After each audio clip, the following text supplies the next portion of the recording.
ये apple banana bread इतने मज़ेदार बनती है कि बच्चे बहुत शौक से खाते हैं। लेकिन ये जो रेसिपी है ये 1 ईयर प्लस बेबीज़ के लिए है, तो इसलिए आपने बनानी हो तो 1 ईयर प्लस बेबीज़ के लिए ही बनाइएगा, क्योंकि इसके अंदर मैंने चॉकलेट चंक्स भी ऐड किए हैं। इसके अलावा मैंने इसमें कोको पाउडर और बेकिंग पाउडर का भी इस्तेमाल किया है। तो बेहतर यही है कि 1 ईयर प्लस बेबीज़ के लिए ही बनाया जाए। तो सबसे पहले मैंने यहाँ पे सारे इंग्रेडिएंट्स निकाल लिए हैं, जिसमें सबसे पहले आ जाता है बटर मैंने ले लिया यहाँ पर 2 टेबल स्पून।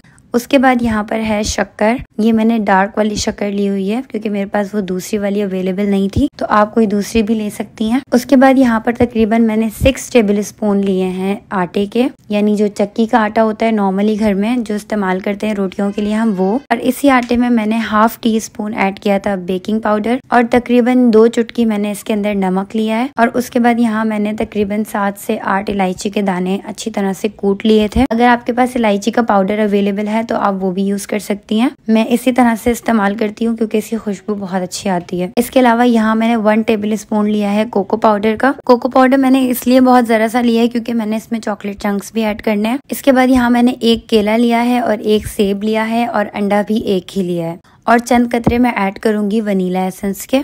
और उसके बाद मैंने जो क्रेव की चॉकलेट आती है मिल्क चॉकलेट मैंने वो ली है यहाँ पे और इसे छोटे छोटे से टुकड़ों में काट लिया था। तो ये सारे इंग्रेडिएंट्स थे जो कि मैंने मेजरमेंट के साथ आप लोगों को बता दिए हैं। तो जल्दी से इसकी मेकिंग शुरू करते हैं। 1 केले को मैंने मैश कर लिया है और जो एप्पल था उसे भी अच्छे से ग्रेट कर लिया है और इसे मिक्स करने के बाद इसके अंदर 1 अंडा और मक्खन ऐड करके इन सारी चीजों को अच्छी तरह कंबाइन कर लिया है और फिर इसके अंदर शक्कर भी ऐड कर दिया। देन मैंने इसे अगेन बहुत अच्छी तरह से मिक्स किया है और साथ ही मैंने यहाँ पर बड़ा पतीला भी चढ़ा दिया था चूल्हे पर। इससे 15 मिनट के लिए हाई फ्लेम पर पतीले को अच्छे से हीट अप करना पड़ता है, क्योंकि बैटर बनने के बाद बैटर को बेहतर है कि ज्यादा ना रखें, फौरन ही बेक करने रख दें। मैं कोई भी चीज बच्चों के लिए बेक करती हूँ तो वो पतीले में ही करती हूँ, क्योंकि माइक्रोवेव या ओवन की जो है वो बिल्कुल भी चीजें सही नहीं होती हैं बच्चों के लिए, इवन के बड़ों के लिए भी नहीं होती, तो इसलिए मैं पतीले में ही करती हूँ। तो खैर वो सारी चीजें मिक्स करने के बाद जो हमारे ड्राई इंग्रेडिएंट्स थे जो कि मैंने मिला के एक साइड रखे हुए थे चक्की के आटे वाले, वो सब मैंने उसमें ऐड कर दिया और ऐड करके बैटर को अच्छे से फोल्ड कर लिया। बैटर को आपने ओवर मिक्स नहीं करना है, सिर्फ और सिर्फ फोल्ड करना है हल्के हाथ से। इसके अलावा ये जो मोल्ड आप देख रहे हैं ब्रेड का, इसको मैंने पहले से ही ग्रीस करके रख लिया था ताकि जैसे ही बैटर तैयार हो जाए मैं फौरन बेक करने के लिए रख दूं। ग्रीस करने के लिए मैंने सिंपल मक्खन को चारों तरफ अच्छे से स्प्रेड कर दिया था मोल्ड में और फिर उस पर आटा छिड़क के और चारों तरफ स्प्रेड कर लिया था आटे को भी।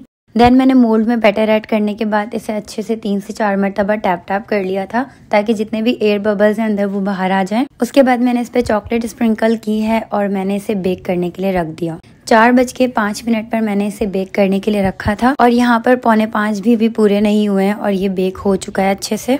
तो इस पॉइंट पर मैंने टूथपिक को इंसर्ट करके देख लिया था इसके अंदर और ये अच्छे से क्लीन होके बाहर निकल गई थी। इट मीन्स कि ये रेडी हो चुका है और मैंने इसे बाहर निकाल लिया था फिर, और मुझसे इंतजार ही नहीं हो रहा था कि मैं इसे ठंडा होने देती और मैंने गरम ही इसे डीमोल्ड कर लिया, जिसकी वजह से ये टूट गया। तो यहाँ पर आप देख सकती हैं कि एप्पल बनाना ब्रेड जो है वो बहुत अच्छे से बन गई है, सॉफ्ट है और जो चॉकलेट के स्प्रिंकल्स मैंने अंदर डाले थे वो भी मेल्ट हो गए और ये इतनी मजेदार बनती है कि जब तक ये खत्म नहीं होती तो बच्चे मुझे बार बार इशारा करके बोलते रहते हैं कि बस ये खिला दें। लेकिन मैं ये चीजें रूटीन में नहीं रखती हूँ। ऑब्वियसली बच्चे आगे पीछे सब जगह देखते हैं ये चीजें दूसरे बच्चों को बाहर से खाते हुए, तो मेरा दिल करता है फिर मैं बच्चों को घर में ही हाइजेनिक चीज बना के दे दूं, क्योंकि जो बाहर के केक्स और बिस्किट्स होते हैं उसके अंदर हाई शुगर होती है, मैदा होता है, आर्टिफिशियल फ्लेवर्स होते हैं और भी केमिकल्स वगैरह होते हैं। तो बेहतर यही कि बच्चों को हम अपने हाथ से बना के दे दें एक अच्छी सी चीज और थोड़े बहुत इंग्रेडिएंट्स उसके अंदर आगे पीछे हो जाएं तो कोई मसले वाली बात नहीं है। इट्स अ बेबी फूड, ये अच्छा ही बनता है, इंशाल्लाह ताला अच्छा ही बनेगा। इसके अलावा मिल्हान की बर्थडे भी आ रही है खैर से, तो आप लोग मिल्हान को लाजमी फॉलो कर लीजिएगा क्योंकि बहुत सारी चीजें इंटरेस्टिंग होने वाली हैं इंशाल्लाह ताला।